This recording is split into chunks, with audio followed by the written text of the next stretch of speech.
yang dengan berani menjahit sendiri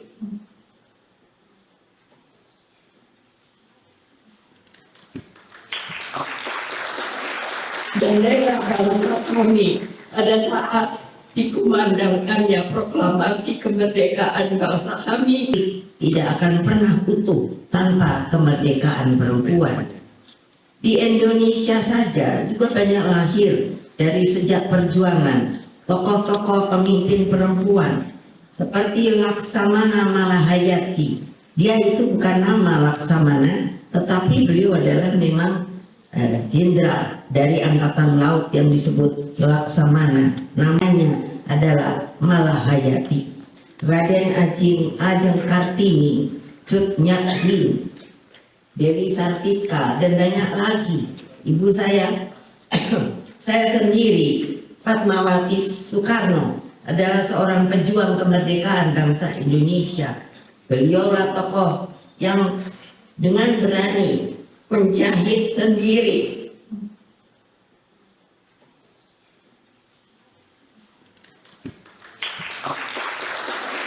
bendera bangsa kami pada saat dikumandangkannya proklamasi kemerdekaan bangsa kami pada tanggal 17 Agustus 1945. Hadirin yang saya hormati, ketika saya menerima amanah bahwa Presiden Republik Indonesia sebagai Presiden Republik Indonesia, bangsa Indonesia berada dalam masa transisi demokrasi yang sangat menentukan. Reformasi membuka ruang kebebasan, tetapi juga menyingkap kerentanan sosial, terutama yang dialami perempuan dan anak-anak.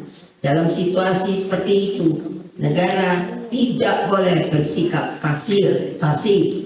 Alhamdulillah, saya telah diberikan kekuatan dan hidayah oleh Allah Subhanahu wa Ta'ala untuk membawa bangsa Indonesia keluar dari krisis ekonomi dan politik pada masa itu. Salah satu langkah yang telah saya torehkan dan lakukan untuk pemberdayaan kaum perempuan Indonesia adalah memperkuat komitmen hukum negara. Indonesia telah meratifikasi konvensi tentang penghapusan segala bentuk diskriminasi terhadap perempuan, Convention on the Elimination of All Forms of Discrimination Against Women melalui Undang-Undang Nomor 7 Tahun 1984.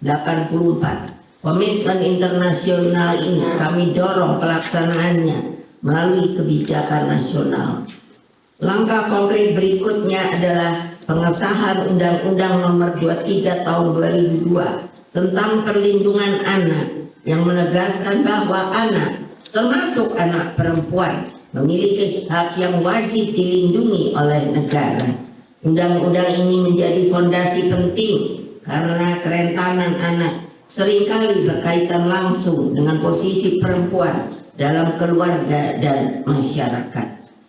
Puncak komitmen hukum negara tersebut terhadap perempuan adalah lahirnya Undang-Undang Nomor 23 Tahun 2004 tentang penghapusan kekerasan dalam rumah tangga.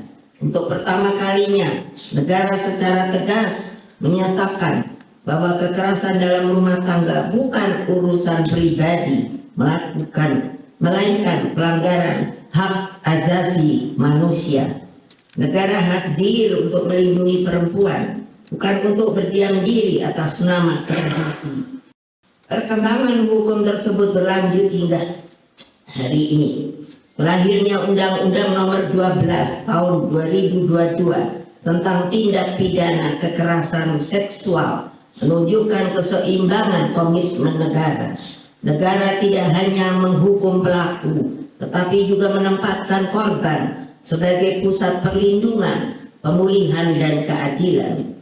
Penguatan hukum ini kemudian diikuti dengan penguatan kelembagaan pemerintahan. Dalam struktur pemerintahan negara kami juga telah memiliki Kementerian Pemberdayaan Perempuan dan Perlindungan Anak. Penataan ini menegaskan mandat kementerian untuk memastikan bahwa kebijakan pemberdayaan perempuan dan perlindungan anak terintegrasi dalam perencanaan pembangunan nasional dan daerah. Penguatan kelembagaan ini penting karena hukum tanpa institusi yang kuat akan kehilangan daya laksananya. Negara membutuhkan lembaga yang mampu mengkoordinasikan kebijakan lintas sektor mulai dari pendidikan, kesehatan, ketenaga kerjaan hingga penegakan hukum. Dengan struktur yang lebih jelas, kebijakan pemberdayaan perempuan tidak lagi bersifat sektoral, tetapi menjadi bagian dari tata kelola pemerintahan secara menyeluruh.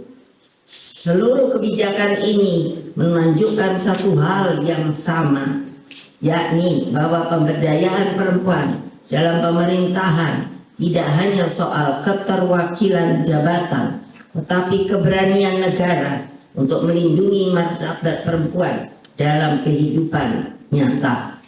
Hadirin sekalian, universitas memiliki peran yang sangat-sangat strategis dalam perjuangan ini. Universitas bukan hanya pusat ilmu pengetahuan, tetapi adalah ruang pembentukan nilai dan kepemimpinan masa depan.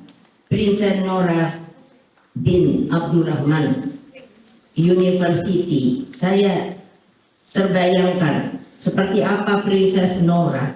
Beliau tentu seorang perempuan yang sangat tinggi. Keahliannya dan cara berpikirnya merupakan pikiran-pikiran yang futuristik sehingga berani membuat sebuah universitas. Berdiri sebagai bukti bahwa pendidikan adalah jalan utama pemberdayaan perempuan. Ilmu pengetahuan dan kebijakan publik harus berjalan beriringan.